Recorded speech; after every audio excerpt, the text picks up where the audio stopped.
আগামী নির্বাচনে অংশগ্রহণ করছেন। আওয়ামী লীগ যে কোনো মূল্যে নির্বাচনে অংশগ্রহণ করতে চায় এবং একটি মহল তাদেরকে নির্বাচনে অংশগ্রহণ করার সুযোগ করে দিতে চায়। বাংলা প্রায় ৩-৪ মাস আগেও বারবার বলেছিলাম যে আওয়ামী লীগের উদ্দেশ্য হচ্ছে তারা যে কোনো মূল্যে আগামী সংসদ নির্বাচনে অংশগ্রহণ করা এবং যে কোনো মূল্যে সর্বনিম্ন সংখ্যক সিট পেয়েও যদি তারা সংসদে ঢুকতে পারে, এটাই তাদের বিজয়, এটাই তাদের মূল ষড়যন্ত্রের বীজ বপন শুরু। কেন বলছি এই কথা? আওয়ামী লীগ জানে যে তারা যদি সংসদের বাহিরে থাকে তারা নিশ্চিহ্ন হয়ে যাবে, তাদের দল নিষিদ্ধ থাকা অবস্থায় তারা কোনো কার্যক্রম করতে পারবে না, ষড়যন্ত্র করতে পারবে না, দেশি বিদেশি মানুষকে আকৃষ্ট করতে পারবে না।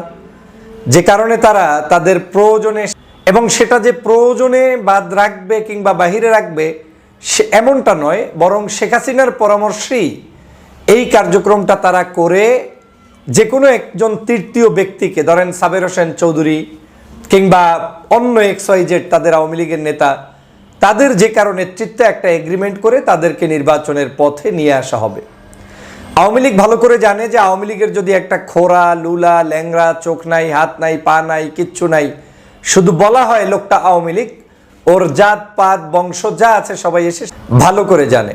এবং আওয়ামী লীগ এটাও ভালো করে জানে যে আওয়ামী লীগের যেই এখানে নির্বাচন করুক কিংবা না করুক, শেখ হাসিনা যখন আবার ফিরে আসবে কিংবা আসার প্রয়োজন বোধ করবে, কিংবা শেখ পরিবারের যে কেউ যখন বাংলাদেশের রাজনীতি করবে, তখন এখন যারাই নেতৃত্ব দেখ না কেন তারাই তাকে স্পেস তৈরি করে দিবে এবং তার জন্য কাজ করবে। আজকে সে কারণেই আওয়ামী লীগকে নতুন করে নির্বাচনে আনার জন্য পার্শ্ববর্তী দেশ ভারত চক্রান্ত শুরু করেছে।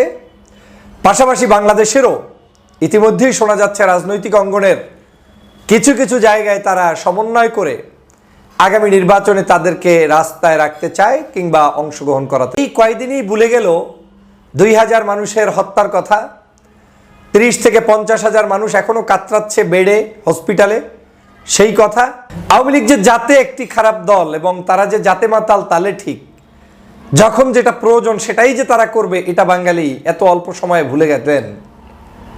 এই আওয়ামী লীগ যে কোনো মূল্যে আপনার ছলছাতুরি করে শুধু নির্বাচনে অংশগ্রহণ করবে। নির্বাচনে অংশগ্রহণ করে তারা ২-৪টা সিট হোক, যা হোক, তারা সেখানে জয়যুক্ত হয়ে আসতে চায়। প্রয়োজনে শেখ হাসিনার আসনে শেখ হাসিনা দাঁড়াবে না, তার দলের একজন নিশ্চিত জয়ী হবে এরকম একজন ব্যক্তিকে সেখানে নিয়ে দাঁড় করিয়ে MP বানিয়ে হলেও সংসদে তারা ঢুকাতে চায়। এটা আওয়ামী লীগের একটা পলিসি। আওয়ামী লীগ সবসময় মন্দের রাজনীতিতেও তারা বিশ্বাসী, সুদিনের রাজনীতিতেও তারা ভালো করে কেমন করে সেটা তো এই আজও আওয়ামী লীগ সেই পরিকল্পনা নিয়েই মাঠে নামছে। আমি বাংলাদেশের রাজনৈতিক দলগুলোর কাছে বলছি, যারা মনে মনে ভাবছেন যে আওয়ামী লীগ ধ্বংস হয়ে গিয়েছে, এরা নির্বাচনে আসলেই বা কি, না আসলেই বা কি, ব্যালট পেপারে একটু সুযোগ করে দেই। আপনারা যারাই এই সুযোগটা করে দেওয়ার জন্য সবচেয়ে বেশি মাতামাতি করবেন, আপনি বাংলাদেশের সবচেয়ে বেশি ক্ষতিগ্রস্ত হবেন। কারণ আপনি যে উদ্দেশ্যের চিন্তা করে আওয়ামী লীগকে প্রতিষ্ঠিত করতে চান, সেই উদ্দেশ্য আপনার জন্য হিতে বিপরীত হবে। যেটা থাকবে সেই ভোট ব্যাংকটা আজকে যখনই তাদের এই খুন খারাপির এত অপরাধের পরেও তাদেরকে সুযোগ করে দিবেন, ওরা যারা খুনি, তারা তো এই খুনের বদলা, খুনের জন্য যে শাস্তি সেটা আওয়ামী লীগ দিতে যাবে না। তারা তো খুন করলেও জায়েজ মনে করে, না করলেও জায়েজ মনে করে।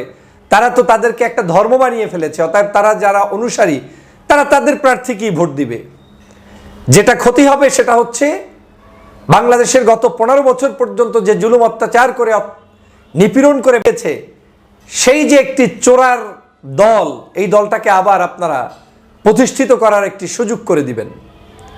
এবং এটাই আমাদের জন্য ভয়াবহতা যে আমাদের দেশে এত বড় একটা গণহত্যা হওয়ার পরেও তাদেরকে নিয়েই আবার আমরা টানাটানি করছি, ঝাপ শুরু করেছি। আমি মনে করি রাজনৈতিক দলগুলো এর জন্য দায়ী থাকবেন এবং এই অবস্থা যদি তৈরি হয়, বাংলাদেশের সর্ববৃহৎ দল থেকে শুরু করে সর্বনিম্ন দল সকলেই সেজন্য দায়ী থাকবেন। কারণ এদেশের জনগণ ৫ই আগস্ট শেখ হাসিনা